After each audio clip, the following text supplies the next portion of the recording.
So I'm going to use Aussie yen here to demonstrate something that's been massively confused, and people use the term discretion and throw it around as a fancy word, but they don't actually know what it means in terms of a trading context. Basically write out questions, a yes and no answer, and you may have 10 questions. You tick all 10 of those off, you know 100% that it follows your plan, you execute the trade. Win or lose doesn't matter, it fits your plan. And this also helps massively with emotions, because if, for example, you don't tick off 3 of those 10 and it doesn't follow your plan, you don't take a trade, and then that trade plays out, you know it doesn't fit your plan, so you're not going to become emotional. So it helps you on both fronts. So you either take a trade or you don't. It's black and white. So it really simplifies everything and does remove the subjectivity and discretion to trading, which then allows you to scalable, right? Allows you to have that scalability, because you can then implement the exact same thing on any size account, whether it's £100, whether it's 100K, whether it's $1 million. And that allows you to really have that exponential growth. And also we can use compounding, right? So I'm going to use AJ to demonstrate this, and I've got many other pairs that I can use, but for the time context of this video, I'm going to keep it short. And to begin, to actually help understand this topic a little bit further, you need to understand the difference between price action and price behavior. They're not the same thing and they're completely different. So if I show you 2 examples of continuation models here, you've got model 1 and model 2. And if I show you this movement up, and then you've got the sideways bull continuation structure and then the follow through move, and I look at this, these are 2 different scenarios completely. So the behavior entails what? The behavior entails that this is going to have a follow through move to the upside, as you can see there. That's the standard normal behavior of a continuation structure. That's what you expect. But the price action is different, because look at the leg on the left and look at the leg on the right. This one has a liquidity point right beneath that structure. So how can I trade and treat these 2 scenarios exactly the same when the price action is different? Although the behavior may be the same in the end, statistically, but the price action is completely different. So if I'm to trade every single trade scenario the exact same way, even if the price action is different, what kind of risk am I bringing in my portfolio? This is what people don't understand, and they get it confused, and they look at that and say, oh, there's too much discretion, I need something mechanical. But there's so many drawbacks with that. You're a human being. You're going against your very biology by trying to trade in a 100% mechanical fashion. Now, my analysis of this process is going to be mechanical, but my execution can't be the same. My execution must be different across different pairs, different instruments, different markets. It will change naturally, that's fine, because each different trade scenario is unique. So if I look at the model on the left, for example, this is a continuation structure to the upside. I know the highs have not been fulfilled, so there is a greater chance for longs than there are for sells here. If the highs had been fulfilled, there's a greater chance for shorts than longs. You see how simple and black and white that is? So my analysis of this is very simple.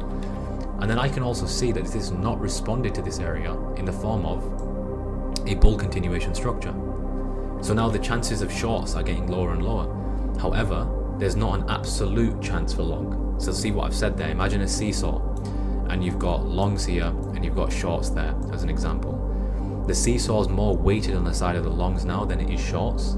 However, there's still a possibility for shorts, and we can't be naive to that. So if I take this example here, I know that if I am going to go short and I'm seeing a bear continuation structure here, you see, if you were mechanical throughout entirely, you would look at this and say, well, I've got a bull flag structure and my plan tells me to go long on this candle, but then I've also got a bear continuation structure.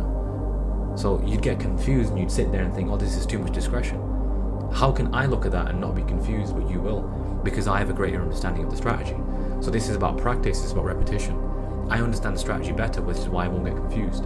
You don't understand it as well, which is why you will get confused. That doesn't mean the strategy is guesswork, is it? I don't have to guess when I look at this. I know very simply what I'm looking at. I think if this is going to go short, where would it go short to? 0.1 or 0.2 as a minimum. And if this does sell off, great, then I'm in a brilliant short position. I know though, I'm treating this short position and the entry and the execution far different to the entry and execution that if this was up here. So if I take this and replicate it, if that came from there, I would be executing aggressively at the top of the structure. Because it hasn't, I need more weight in price action. So what would that mean? That would mean that I would delve lower, I'd wait for price to follow through, give me further bear continuation within that. I can use the lower time frame, the 5 minute, to even confirm that further and sharpen my entry. And then guess what? I can be at break even around these areas. So in case this does turn around, my risk is eliminated. So I'm actually, from that point, I'm trading the short position in a much more smart fashion. But if I was to just follow my plan, that would mean I take the entry right up here. I've got to ask what risk comes with that scenario, because the price action that's given determines the risk that's also demonstrated. So see on the right here, the risk of me taking a long here is low. The risk of me taking a long here is high because we have a liquidity point right beneath. So although it's the same price behavior, the price action is different. So this is why I've never understood this argument of trade 100% mechanically because it's the only way forward. You're literally going against your human nature. It doesn't work that way. Your biology is not designed that way. If you want to trade 100% mechanically, code that into an algorithm, which I think is actually a smart idea.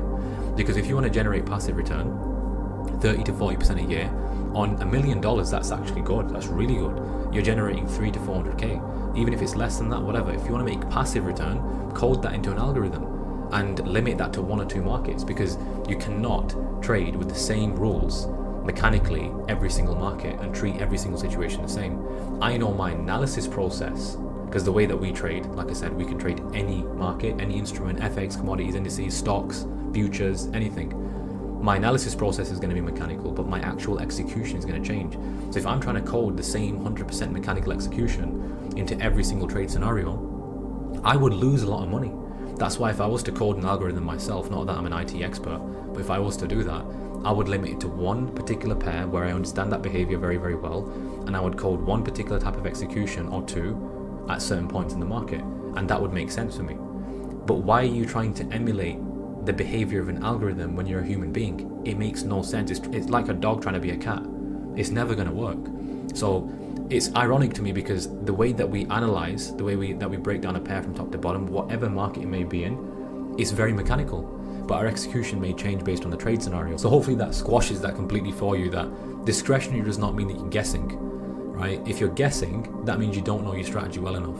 I can go a lot deeper into this topic, but I wanted to keep this video very short. Remember the difference between price action, price behavior. My final point on this is that I make sure that every single trade that is taken in the end comes from a plan that's proven effective. But just because a trade fits the plan doesn't mean it has to be taken. I really want you to pay attention to that final point, because that will solve so many of your issues, where what people are doing is they're seeing trades that fit the plan and just executing. Whereas the difference with us guys, what we do is we see, right, this trade fits the plan, but is it worth taking or not? And we make the judgment based on the price action that's shown and the risk that comes with that. And if the risk is low, boom, we can execute. If the risk is high, can we afford that high risk? And how do we do that? We've got super simple black and white processes for that. So again, I've shown a bit more of a complex example on AJ here, but I can make more videos on this. I just wanted to squash this topic of mechanical discretionary. Human emotion is always going to be there. You can't tell me that you're going to trade the same way if you're super angry or you're super calm. It's never going to work that way. You can't have the same performance if you're angry or calm. There's going to be differentiations in your performance. And if you agree with that, you've completely debunked the topic of mechanical trading, right? You can't trade mechanically like that 100% of the time. You're a human. You have emotion. It's about how you damage control. Do you turn a minus 1% week into a minus 5% or 6% week? That is all down to you. You have full control over your mind, not the markets.